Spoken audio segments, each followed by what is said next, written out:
కొమ్ములు తిరిగిన 30 గొర్రెపిల్లలనమ్మి నా చెవుకమ్మలమ్మి తొలిసూరి మనవడని ఆరివారంగా అమ్మమ్మ పెట్టిన వెండి మొలతాడు నమ్మి కొన్న పొలం కొడుక. మీ నాయన నెత్తురుని రోజూ దాగుతున్నందుకేమో చేను చూడు ఎంత ఎర్రగుందో. మీ నాయన నెత్తురుని రోజూ దాగుతున్నందుకేమో చేను చూడు ఎంత ఎర్రగుందో. ఎప్పుడు వానపడ్డా కూడా ఎప్పటి నీళ్లు అప్పుడే కొట్టుకొని పోతాయి.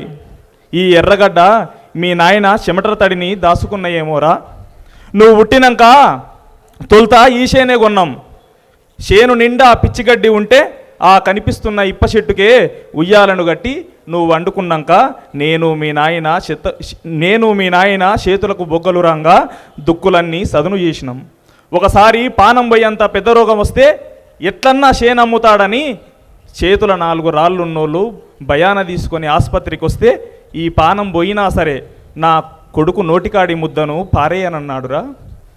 అక్కకు సంబంధం వచ్చినప్పుడు ఊరి పెద్ద మనుషులందరూ మన ఇంట్లో కూర్చొని ఉన్న 2 ఎకరాలలో అక్కకు సగం తమ్ముడికి సగం అంటుంటే నా బిడ్డ కొరకు నా గొర్రెలన్నీ అమ్మి చేనుకొచ్చేంత రుణమిస్తా. మీకు ఇంకేమన్నా తుట్టి అనిపిస్తే కొడుకు పెండ్లికి బంగారం పెడతా కానీ గానికి ఆ ఒక్క పొలం ఇడిచిపెట్టుండ్రని 10 మందిల నోరు తెరిచి అడిగిండురా. నీ ప్రాణమే పోయేంత ఆపదొస్తే అమ్ముకోగాని ఆ భూమికి ప్రాణం లేదని మాత్రం ఎప్పటికీ అనుకోకురా.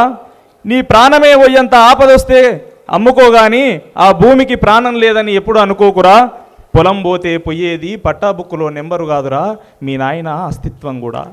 పొలం పోతే పోయేది పట్టాబుక్కులో నెంబరు కాదురా మీ నాయన అస్తిత్వం కూడా. Thank you Osmania university. Thank you.